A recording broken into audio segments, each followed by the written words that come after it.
Approach basics. When establishing an approach for a long jumper, the first consideration should be the approach length. Long jump approaches in competition range in length from 12 to 20 steps. 12-step approaches are reserved for young beginners of middle or elementary school age. 14-step approaches are used by middle school-aged athletes and beginners in high school.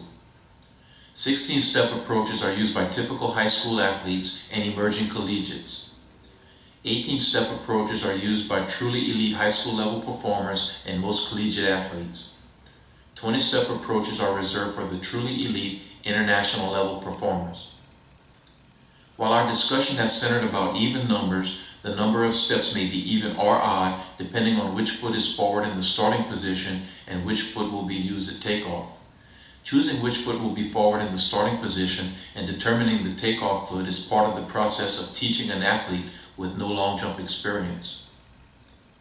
When we examine lower body handedness patterns, one leg is typically more coordinated than the other, while the other leg is stronger but less coordinated. The stronger of the two legs is typically the leg that the jumper would use to jump for height, while the other is usually favored in kicking tasks. In any case, the stronger leg should be forward in the starting position. The takeoff foot might be either. It is most common for athletes to jump off of the stronger leg, but very young athletes often find this leg difficult to use and use the more coordinated leg. Fast athletes of all levels often use the coordinated leg to take off because they find it difficult to effectively use the stronger but slower leg at these high speeds. In any case, the takeoff foot should be determined primarily by comfort. Also, understand that it is not unusual for a long jumper's preferred jumping foot to change at some point during their late middle or early high school years as their bodies mature.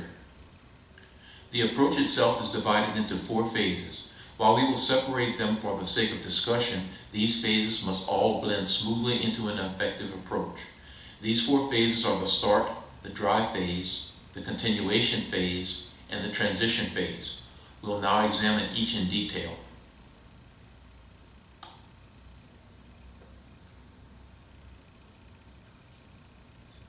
The start. There are 2 types of starts suggested for use by jumpers.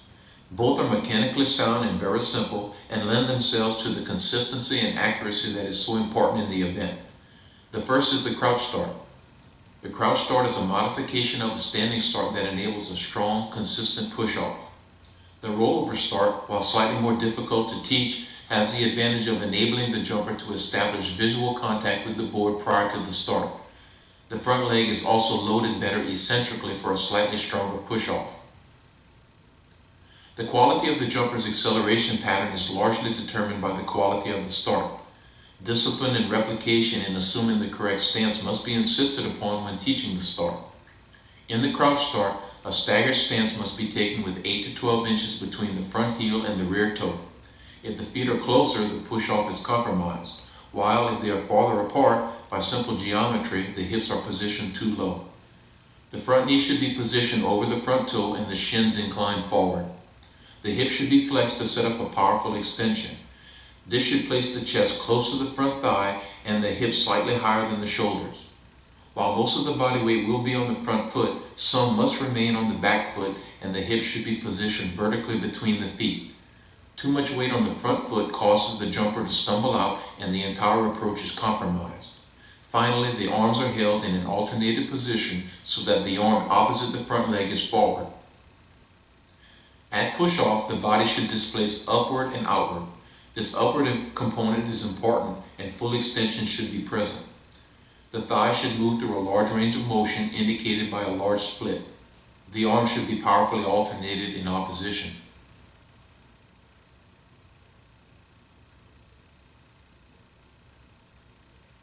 In the rollover start, from a standing position, the jumper flexes at the waist to assume the push-off position. This flexion at the waist is critical. It is a common error for the jumper to shift weight onto the front foot rather than flexing at the waist, setting up a push-off that is too low in trajectory and producing stumbling. The feet are positioned in the same way as in the crouch start. Prior to push-off, the jumper leans back slightly and the front toe is raised, setting up the dorsiflexion of the ankle that will be needed throughout the run.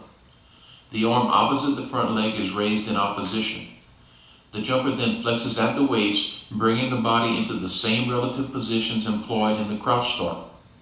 The shins are tilted, placing the front knee over the front toe. This bending at the waist flexes the hips, placing the chest close to the front thigh, resulting in the hips being positioned slightly higher than the shoulders. The arms are alternated in anticipation of push-off.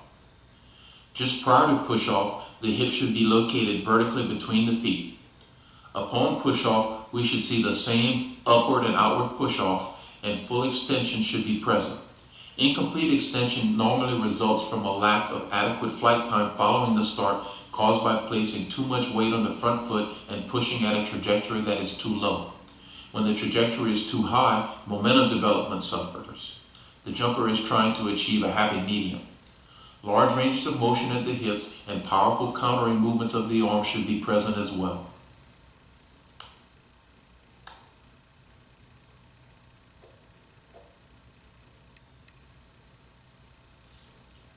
The drive phase. The drive phase comprises approximately the first third of the approach, 6 steps for most jumpers. The purpose of the drive phase is to develop momentum and establish body positions to enable the jumper to properly execute the remainder of the approach. The drive phase can effectively be considered a low gear, enabling the jumper to overcome inertia and establish momentum. It is important at this point to differentiate between momentum and velocity. Momentum development is the primary goal of the drive phase and is prerequisite to velocity. The drive phase is characterized by a low stride frequency that increases patiently and high displacement values with each step. Powerful driving steps should be employed, showing large ranges of motion throughout. Note that the range of motion in the hips, as evidenced by the split between the thighs, remains large.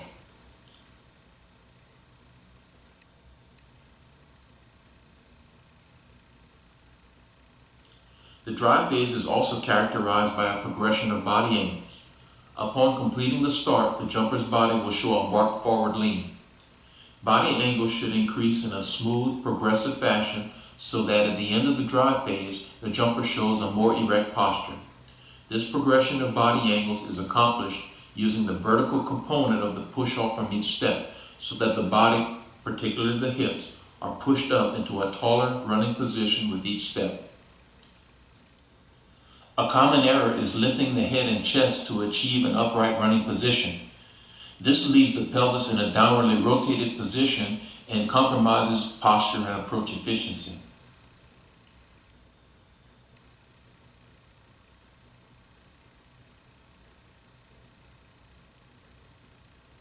The wall drill is a good way to introduce this concept. Here you see the wall drill done from a crouch start. Note that the jumper's body angle changes with each step, that the hips are driven upward with each step, and that the pushing progresses from horizontal to vertical over the course of the drill. The jumper should get a sensation of pushing up, very similar to that experienced when climbing stairs. Once the concept of body angle progression is introduced in the wall drill, the coach must then teach this concept on the track away from the distraction of the board and pit using accelerations and technical runs. Resisted runs inherently force the body into acceleration mechanics and are an excellent way to improve the drive phase and teach the concept of driving powerfully out of the back of the run. The coach must insist upon high knees and full ranges of motion when resisted runs are used. These can be done from a crouch or rollover start. Stadium runs that challenge the jumper's displacement capabilities, such as those done when every other step is skipped on typical stadiums, can achieve a similar effect.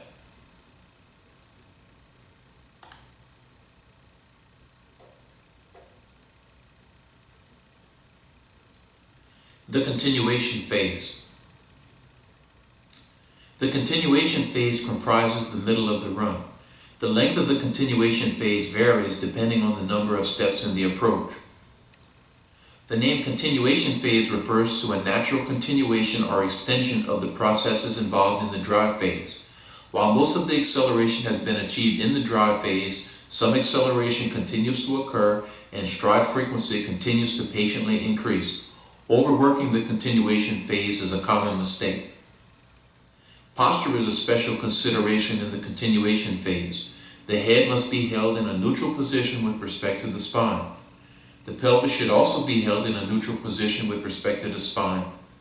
Sway back or lordotic postures are common mistakes. These poor postures greatly diminish the efficiency of the run and destroy the jumper's ability to take off properly, as well as increasing injury risk.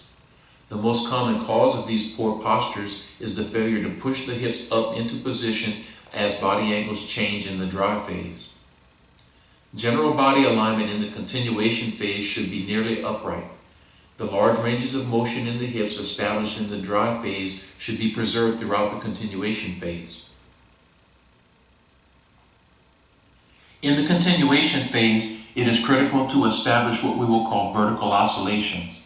As the jumper pushes off from each step, there should be a slight vertical component. This slight upward trajectory sets up a vertical oscillation of the center of mass.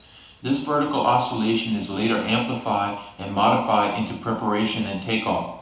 This vertical oscillation is very slight and subtle, but critical to high performance, and failure to produce this vertical oscillation can produce a variety of problems at takeoff. A good way for the coach to easily determine if this vertical oscillation is present is by examining the shin angles.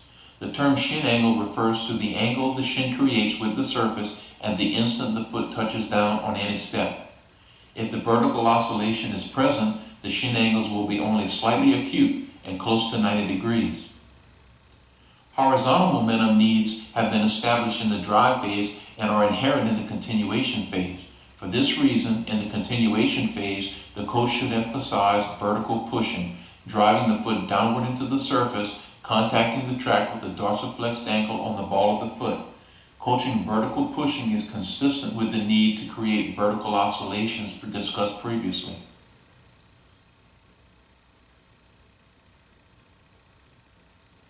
Because of this emphasis on vertical pushing in the continuation phase, most drills and exercises geared toward perfecting this phase are vertical in nature. Stadium runs, when done with the athlete hitting every step, require and thus develop vertical pushing abilities and are a good, low-risk environment to teach high-velocity running mechanics. Special stadium runs that combine single-step running and double-step running in the same repetition serve to teach the athlete the difference between the horizontal pushing and forward body alignments needed in the drive phase and the vertical pushing and upright alignments needed in the continuation phase. Remedial vertical bounds, such as these examples from the Pluto bounding circuit, enhance vertical pushing qualities. Note the full-footed contacts and the slightly forward position of the free leg. This free leg position establishes good pelvic alignment. As helpful as these can be, the coach must be effective at teaching these mechanics in the run itself, so technical runs and approach rehearsal are the most important technical teaching tools.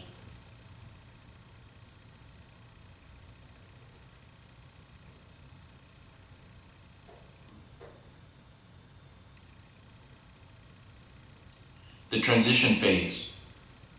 The transition phase of the jump approach is comprised of the final 4 steps. These steps should show many of the same characteristics as the continuation phase. Jumpers frequently change their running mechanics negatively in anticipation of takeoff in the final 4 steps. Also, stride length adjustments occur in these steps. Because of these special coaching challenges, we consider these a separate phase. Postural changes, such as forward or backward lean, movements of the head, and pelvic misalignments are frequent mistakes in the transition phase. Good postures must be preserved. Decreased ranges of motion are another frequent mistake in the transition phase. Range of motion in the hips must remain large. The vertical oscillations established in the approach must be preserved in the transition phase to set up preparation and takeoff correctly. Many jumpers compromise these as takeoff nears. Many problems in the transition phase, including those listed above, occur because the jumper overworks in the final steps. Trying to create additional frequency, momentum, or velocity in the transition phase is not a good idea.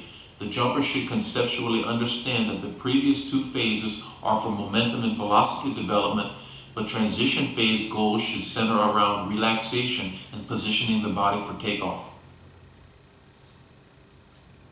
Jumpers who ground the penultimate and takeoff steps too far in front of themselves experience great deceleration. This is a common problem that coaches face. The concept of proper pre-preparation in the transition phase can provide answers to these problems. In any running stride, the foot moves in front of the body before it contacts the surface, contacting the surface under the body's center of mass. After push-off, the foot moves behind the body. The degree of front side and back side should be approximately equal and the cycle symmetrical. Jumpers who experience this deceleration in the final two steps often show increased front side prior to these steps. Increased front side on the fourth to last step causes excessive front side on the penultimate step, and excessive front side on the third to last step will produce excessive front side at takeoff.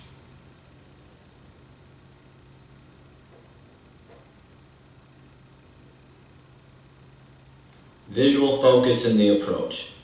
It is undeniable that jumpers adjust the lengths of the final few steps in order to hit the board. This doesn't mean that time spent rehearsing the approach is wasted. It's the coach's duty to make sure these adjustments are minimal. Visual focus patterns must be taught to enable this steering to take place. During the drive phase, as soon as body angles permit, the jumper should look directly at the board. During the continuation phase, the jumper should continue to see the board, keeping the head erect and viewing the board peripherally. In the transition phase, the jumper loses visual contact with the board. The jumper has been tracking the board all along, and by this time has gained a sense of velocity and board location. This target tracking process should enable the jumper to accurately gauge the board's location without dropping the head to see it.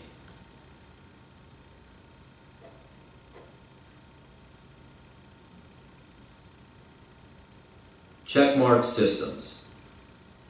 All jumpers use some checkmark to mark the start of their approaches. This should be an accurately measured distance determined in training. Most coaches use a second coach's checkmark. The coach's checkmark is placed at the foot strike location 4 steps prior to takeoff. This will mark the ideal location of the takeoff foot on this step. The distance from this mark to the foul line might range from 25 to 32 feet depending on the ability level and body type of the jumper. Better and taller athletes will use greater distances. This check mark is for the coach's use and is ignored by the athlete as the approach is run. Jumpers inherently steer, adjusting their stride lengths in order to hit the board. For this reason, simply noting whether a jumper is on the board or not does not give the coach enough information to make sound approach management decisions. By monitoring the athlete's foot strike with respect to the coaching checkmark, the coach can judge the lengths of the final steps and gain more information. For example, if an athlete is over the coaching checkmark and hits the board, the coach knows the final steps are shortened and appropriate adjustments can be made. If an athlete is behind the coaching checkmark and hits the board, the coach knows the final steps are lengthened and appropriate adjustments can be made.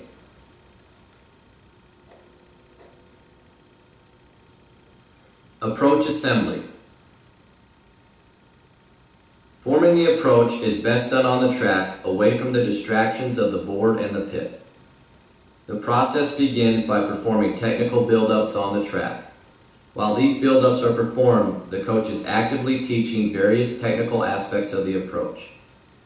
These can be done beside a tape measure with the 0 serving as the starting point. The type of start chosen for the approach should be used. A rollover start is demonstrated. The number of steps to be used in the approach should already be decided upon. Once some consistency is achieved, by counting steps, the coach can begin to note and mark the location of the 4th to last step, which will give an initial estimate of the location of the coaching checkmark. This is also the time to note the position of the takeoff step and the total approach distance.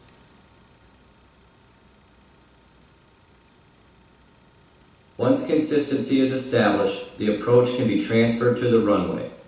Note the location of the coaching check mark is marked. If the jumper is able to replicate, placing the foot on the board should be an easy task. Once consistency in this stage is developed, a takeoff can be added. Using a competition landing could be a distraction and is not advised. At this time, the jumper's check mark can be moved about slightly, enabling final adjustments to the coaching check mark to be made on a trial and error basis. Once the approach is assembled, it should be rehearsed once a week for the remainder of the season.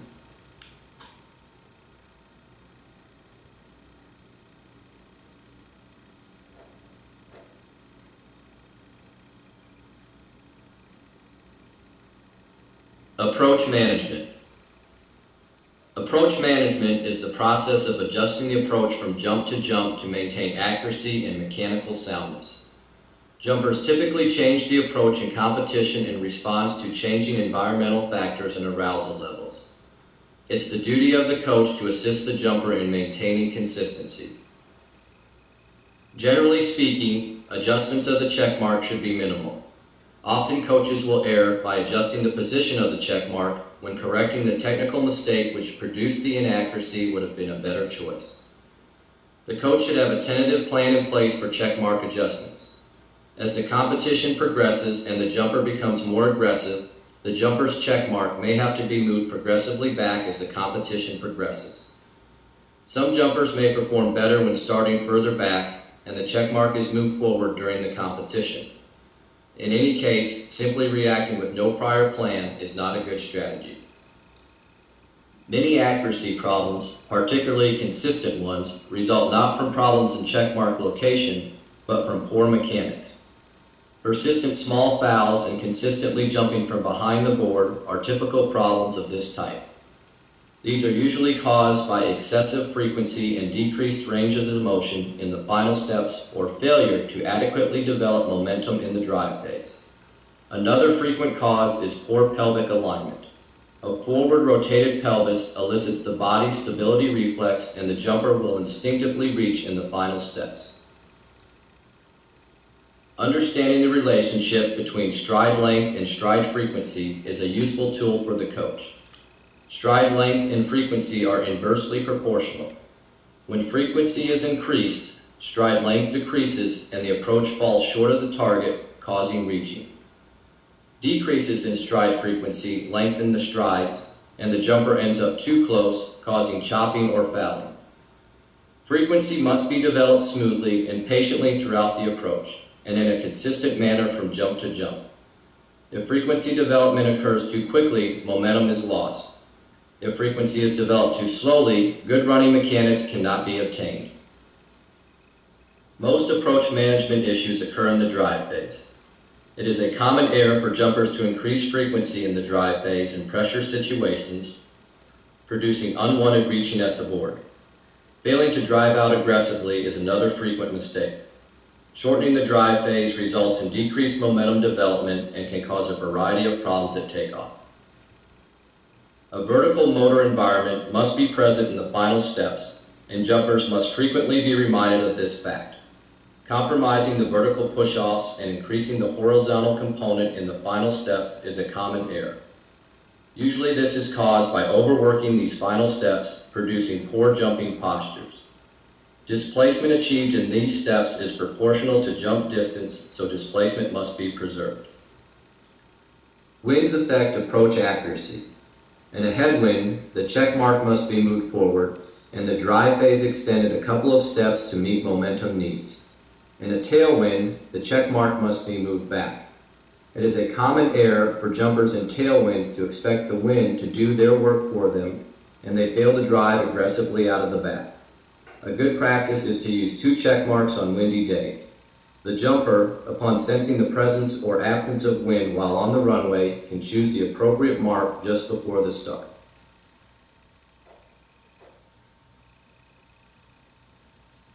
Preparation. The preparation phase of the long jump consists of the movements just prior to takeoff that enable the jumper to create vertical forces at takeoff. In order to achieve this lift at takeoff, there must be a vertical path of acceleration over which force can be applied. This requires lowering the body's center of mass in anticipation of takeoff. Providing this lowering is one goal of the preparation phase. The degree of lowering seen in long jumpers varies greatly.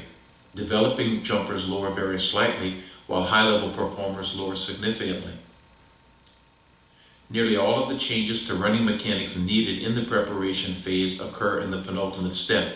The penultimate step is the second to last step of the approach, the step immediately before the takeoff step.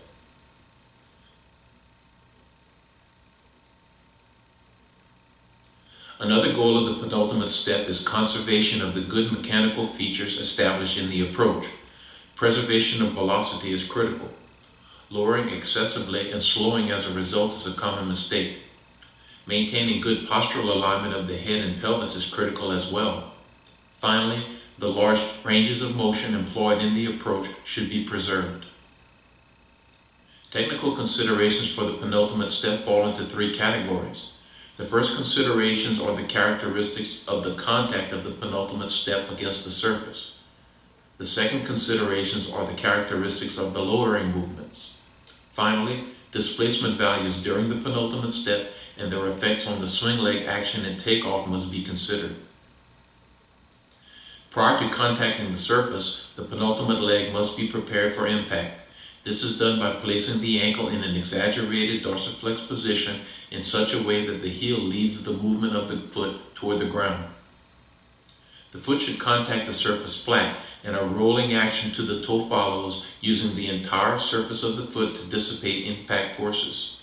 At touchdown, the shin should be perpendicular to the ground. Conceptually, the athlete is trying to ground the penultimate underneath the body's center of mass. In actuality, the foot will ground slightly in front of the body. Excessive frontside distance here produces deceleration and usually occurs when the jumper tries to lower too much or improperly changes running mechanics in the transition phase. Loud penultimate contacts are a clue for the coach here. As the foot rolls against the surface, flexion at the ball of the foot produces a bridged position of the foot. The ankle remains stable at 90 degrees while the forefoot flexes. This best allows continued horizontal movement.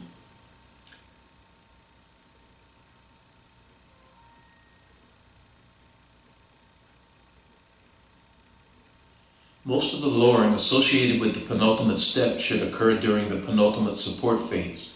The jumper should be taught to lower in a forward and downward direction. Conceptually, the jumper should attempt to achieve the lowest position directly over the board. With young athletes, the flat contact of the foot often produces enough lowering, but higher level athletes must frequently be taught lowering techniques. Continued horizontal displacement, particularly during the support phase of the penultimate step, is consistent with velocity preservation. The penultimate step should remain grounded behind the jumper's center of mass for a relatively long period of time, so that the leg is located well behind the body and the hip flexors are stretched. Conceptually, the jumper should be taught to sense the penultimate foot behind the body at this point. This rearward positioning of the leg, combined with the stretches placed on the hip flexors, produces a powerful swinging movement at takeoff, moving through a large arc. Weak swing leg movements at takeoff are nearly always related to poor penultimate displacement. The bridge position of the foot discussed earlier will be evident only if this displacement is sufficient, so looking for the bridge during the support phase of the penultimate is good coaching practice.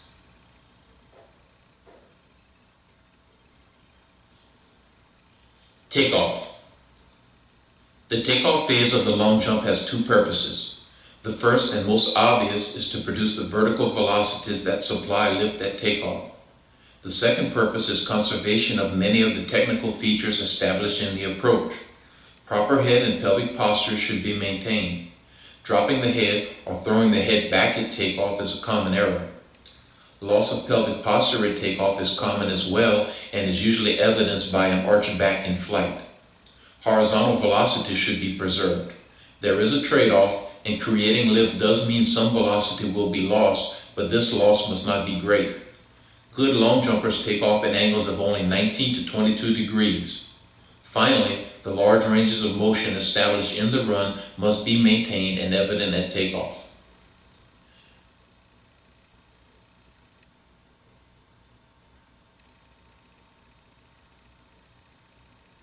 There are three main areas of concern when looking at technical aspects of the long jump takeoff.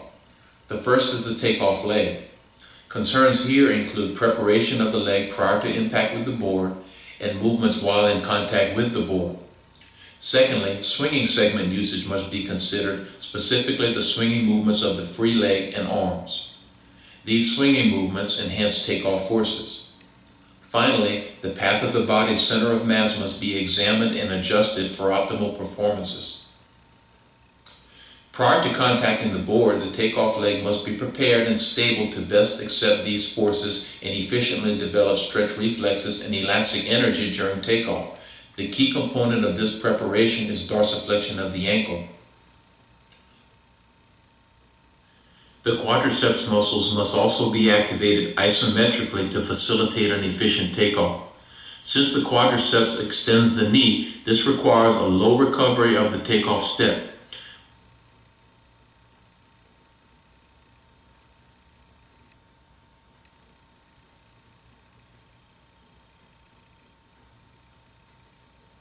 When sprinting on a normal step, the foot passes high during the recovery part of the cycle. However, when the takeoff foot is about to be planted, the recovery should be much lower, characteristic of this stiffening in the quadriceps group.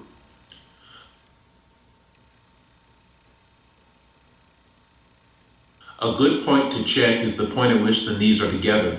If this recovery is low enough, the shin of the jumping leg will be parallel to the ground and the foot at knee height or lower at this time. Emphasizing shuffling of the feet rather than running in certain jump drills is a good way to introduce this concept. Contact with the board in the long jump should be flat, with a rolling action to the toe as takeoff occurs. Conceptually, the long jumper is taught to place the takeoff foot directly under the center of mass. In actuality, a small amount of frontside distance will exist as the takeoff foot grounds.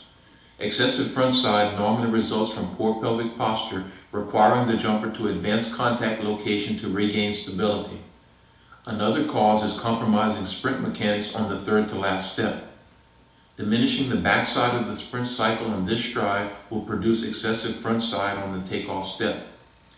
During the support phase of takeoff, complete extension of the hip, knee, and ankle should occur, all joints contributing to takeoff.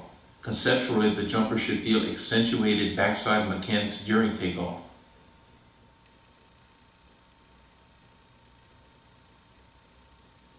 When examining the more advanced aspects of takeoff, pivoting of the shin and translation of the thigh are important concepts. As the takeoff foot grounds, there is typically a slight backwards inclination of the shin. During the first part of this support phase, the shin rotates to a position of forward inclination, positioning itself to transmit forces generated in the hip to the ground. This rotation should be symmetrical with respect to vertical and is essential if the Achilles unit is to contribute to takeoff forces.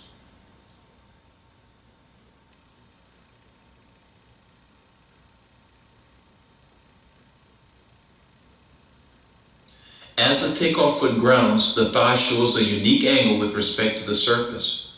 Horizontal movement should continue while the takeoff foot is grounded, resulting in this angle being preserved. This enables proper elastic loading of the takeoff leg and positions the hip to extend powerfully, transmitting its forces to the ground through the pre-aligned shin.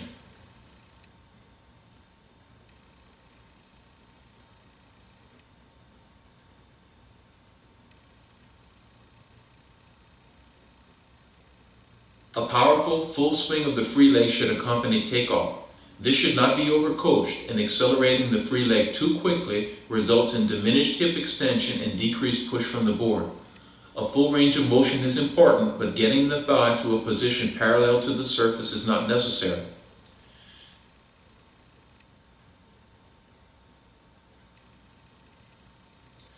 Coaching the swing leg is often unnecessary, because the quality of the swing leg movement is predetermined by the quality of the displacement during the penultimate step. Accentuated backside mechanics on the penultimate step produce a powerful swing.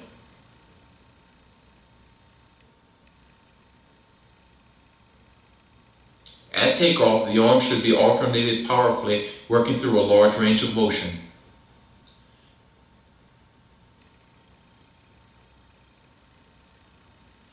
Adjusting the path of the jumper's center of mass at takeoff is a critical part of coaching the event. The penultimate step should introduce a lowering of the body's center of mass. The jumper's center of mass travels in this lowered position to the board. Rising here is a common error. Once the jumper contacts the board, the rise associated with takeoff should not occur immediately. Horizontal movement should continue for an instant. This rise should begin only after the jumper's hips are located vertically over the takeoff foot. Rising prior to this point loads the takeoff leg improperly and wastes valuable distance. If this is done correctly, the jumper's hips will be located in front of the takeoff foot at the instant contact with the board is lost.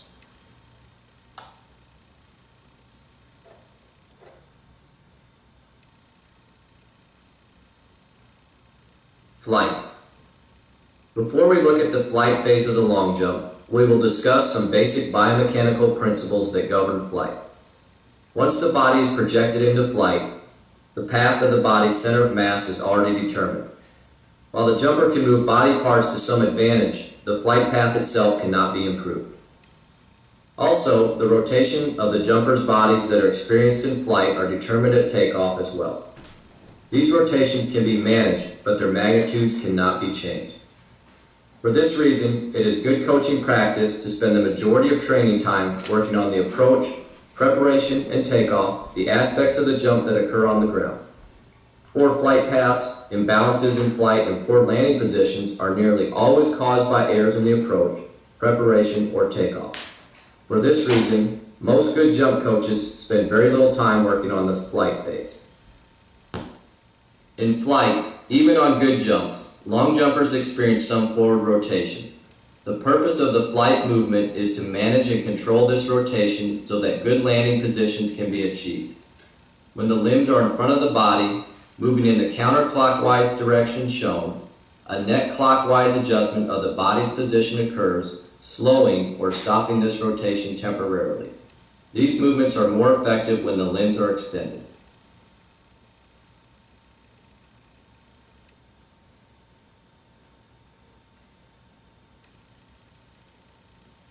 At takeoff, the free leg is flexed. During the initial part of flight, the leg extends and falls to a position slightly in front of the body, then underneath the body. This movement, when done correctly, produces a slight backwards inclination in flight, enabling the jumper to get into good landing positions. Keeping the free leg flexed and failure to achieve front side in this cycle are common mistakes. Some jumpers might execute a similar cycle with the other leg before landing, moving the arms in natural opposition. This hitch kick technique requires large amounts of flight time, is not proven to be more effective, and is appropriate only for very advanced jumpers.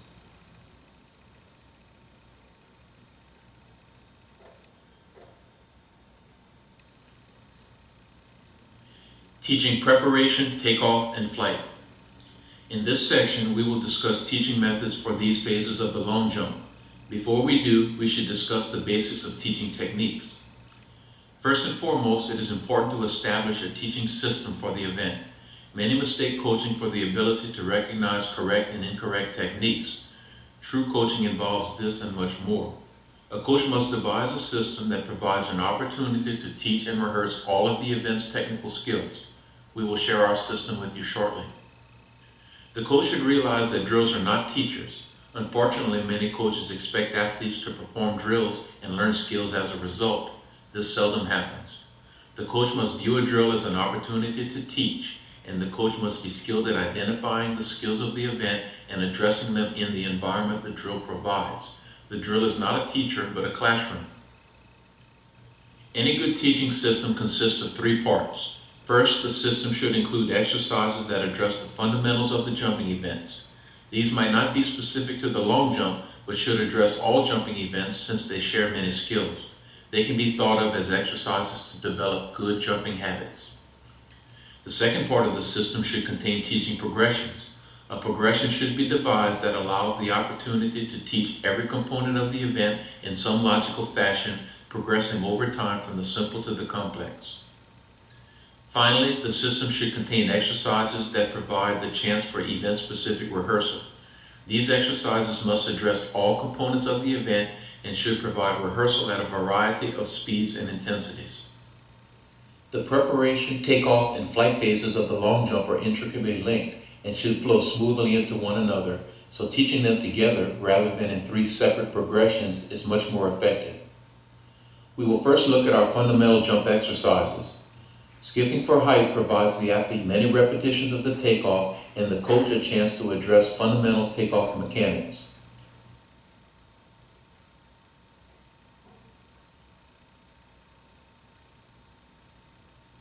Note the heel-to-toe action of the foot on each takeoff. Also notice that the swing leg is blocked below the hip and does not achieve a position parallel to the ground. This enhances the push-off from the ground by improving the timing between the takeoff leg extension and swinging movements.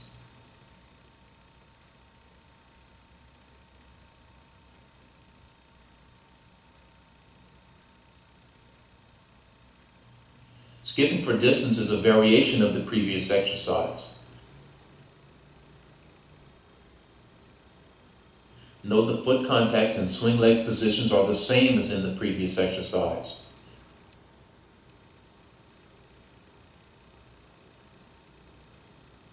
Also note that in both of these exercises, the athlete must take off and run in the air upon entering the sandpit.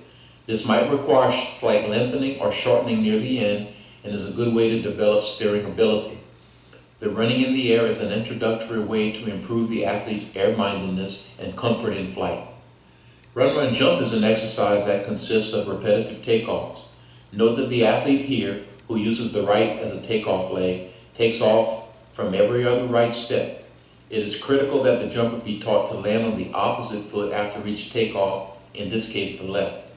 Run, run, jump provides an environment for teaching nearly any aspect of preparation and takeoff, and we will revisit it in detail when we discuss teaching progressions. Hurdle jumps provide similar teaching opportunities. The hurdles are spaced 7 to 9 feet apart, depending on the jumper's ability levels. The hurdles are not an obstacle, but a stride length regulator, so they should be set very low. The hurdles seen here are only 18 inches in height. Notice the foot contact patterns and swing leg blocking positions are the same as in the skip shown earlier. The jump should be vertical. Jumpers are often tempted to bend at the waist to set up hurdle clearance, but the coach must demand this not happen. This exercise is a great posture developer, demanding high hips and lower knees in this exercise is an important part of the process of teaching posture. We will use the run, run, jump exercise as a platform for the first part of our teaching progression. Using the same drill over the course of time, we will interject various technical features until all of the fundamentals have been taught and rehearsed. In the first step, emphasis is simply on achieving the correct step sequence. The athlete must be taught to jump off of the correct foot and land on the opposite foot. Intensity is not our goal, so speed should be very low. When the athlete has mastered the sequence of the run, run, jump, we move on. In the second step, the contact of the takeoff foot is addressed. The athlete is told to use heel-to-toe rolling actions of the foot against the surface on each takeoff.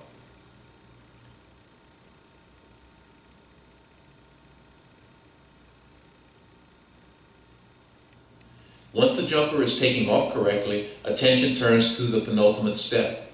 Penultimate mechanics are introduced by asking the athlete to use the same heel-to-toe rolling type contact, not only on the takeoff step, but on the step prior to it as well.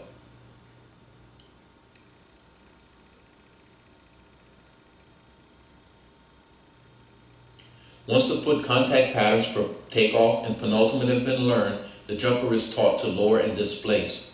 The lowering action at these low drill speeds is described to the athlete as a rotation of the shin, allowing the penultimate side knee to drop in front of that toe. This produces the desired forward and downward body path. This also places the penultimate side leg well behind the jumper, setting up a long arc through which the swing leg moves powerfully. Exaggerated lowering is not a worry at these low drill speeds, as the lowering becomes more subtle at the higher speeds of competition. The free leg action at takeoff is not addressed in this teaching progression because it occurs reflexively when the penultimate mechanics are taught in this way.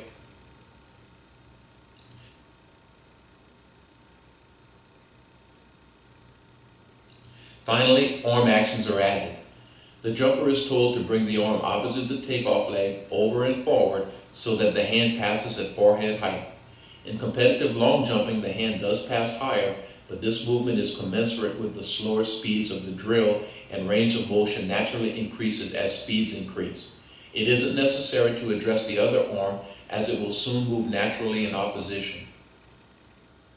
Now, all of the movements of preparation and takeoff have been taught, and it's time to move to starter long jump takeoffs. The jumper is placed on the runway at a location where a short approach will place the jumper close to the sand pit at takeoff. Jumpers whose approaches use an even number of steps should use 4 steps here, while jumpers who use an odd number of steps should use 5 steps. From this short run-up, the jumper is then told to execute the same preparation and takeoff done in the previous drill. The coach must insist upon replication. The board is ignored at this time, and the jumper must run in the air after takeoff as before. Once the jumper can take off from a run, short approach jumping is introduced.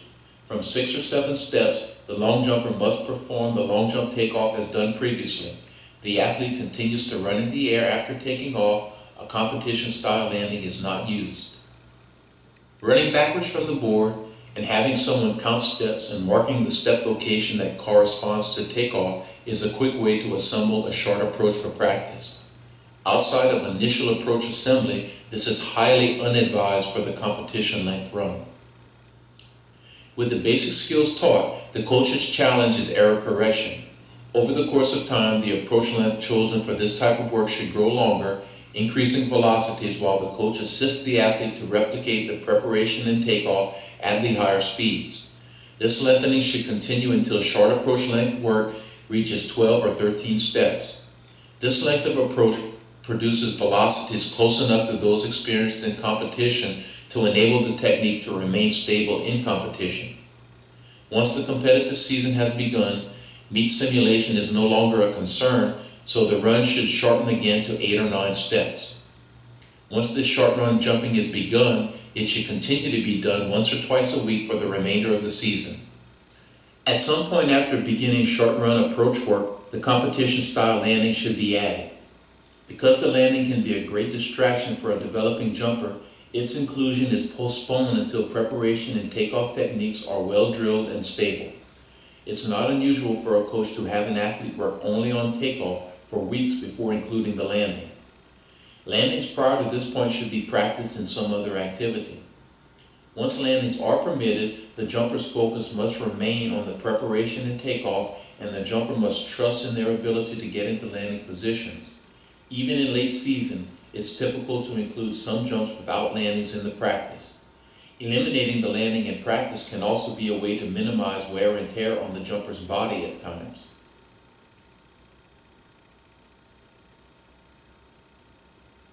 We have not mentioned the teaching of flight mechanics. We have actually been teaching flight mechanics all along, as the teaching has been embedded in the previous drills. We began by demanding the jumper run in the air at the end of fundamental drills, introducing flight mechanics in a very basic way.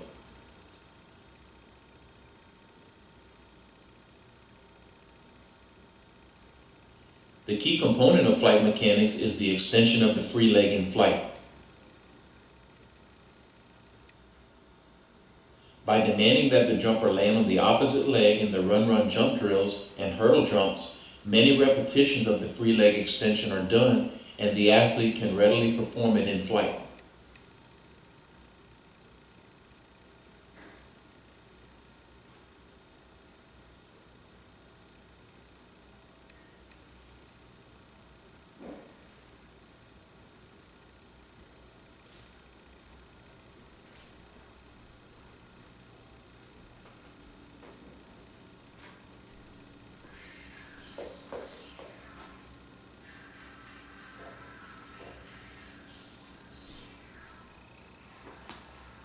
Landing. There are several important biomechanical aspects of the landing. The first is rotation control. While the need to get into landing position compromises the ability to handle forward rotation, certain postures and arm movements make some rotational control possible. In order to land efficiently, the legs should be extended so that the feet are as far as possible in front of the body's center of mass. This maximizes the performance distance with respect to the jumper's fixed flight path. Posture must be maintained. Forward lean of the torso should be minimized. A common error is to reach for the toes, laying the torso onto the thighs. This effectively shortens the body's radius, accelerating forward rotation and causing the feet to drop prematurely. Some jumpers show poor pelvic alignment in flight, usually indicated by an arched back. This results in inconsistent and mistimed landings and results from loss of posture at takeoff.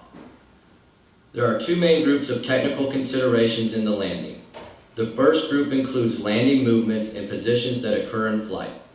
The second includes landing movements and positions that occur after impact. The first technical consideration is the timing of the landing. Landing movements should be initiated early at the peak of flight. Many poor landings result because the jumper awaits descent before assuming the correct positions. The arm sweep is another consideration. At takeoff, the arms are alternated, but shortly thereafter, the arm opposite the takeoff leg is slowed, allowing the other arm to catch up so that the jumper is positioned to sweep both arms simultaneously.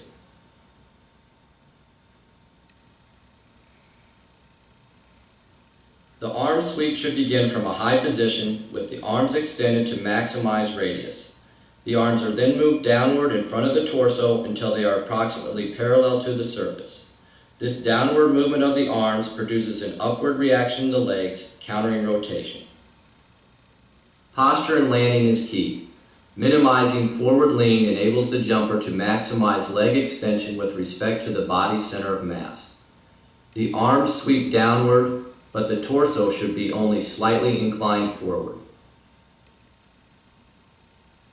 The legs should extend so that the feet are positioned out in front of the body. The ability to extend the legs results from stretches placed on the hip flexors by the jumper's displacement. The movement of the body out in front of the foot at takeoff prepares the leg to swing forward powerfully into the landing position. Jumpers who displace poorly at takeoff find it difficult to extend here.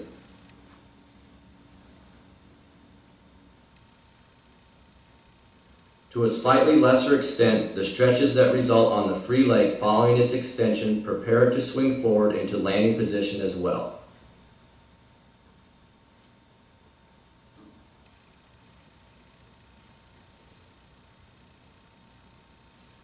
Impact position should show the arms and legs extended out in front of the body and the torso nearly upright.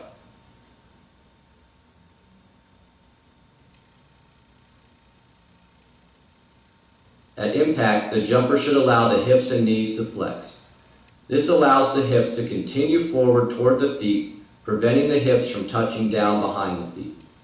Some jumpers use a kick-out technique at the instant the hips reach the heels, kicking the feet out of the way to enable the hips to fall into the marks made by the feet. Some jumpers also turn the shoulders at landing. This is permissible and eases pressure on the knees, and teaching advanced jumpers to turn to the side opposite the takeoff leg is common practice.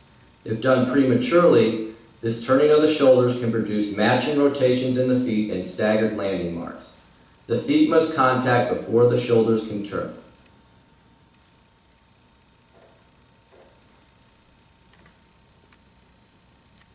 Teaching the landing. The first step in our teaching progression for the landing is a modified standing long jump. The jumper jumps with a submaximal effort. The jump trajectory is higher than in a normal standing long jump. The jumper is required to land in a high position, knees slightly flexed, arms extended in front of the body, and torso only slightly forward. Most importantly, the jumper must stick the landing like a gymnast, showing perfect balance and stability upon contact. This is important since demanding this type of stable landing fixes the torso alignment. The second step in our teaching progression involves a standing long jump as before, followed by a pause to check body position and landing stability. After this pause, the jumper squats as deeply as possible, trying to touch the sand with the hips. This squatting teaches the flexion needed at impact, allowing the hips to move toward the heels.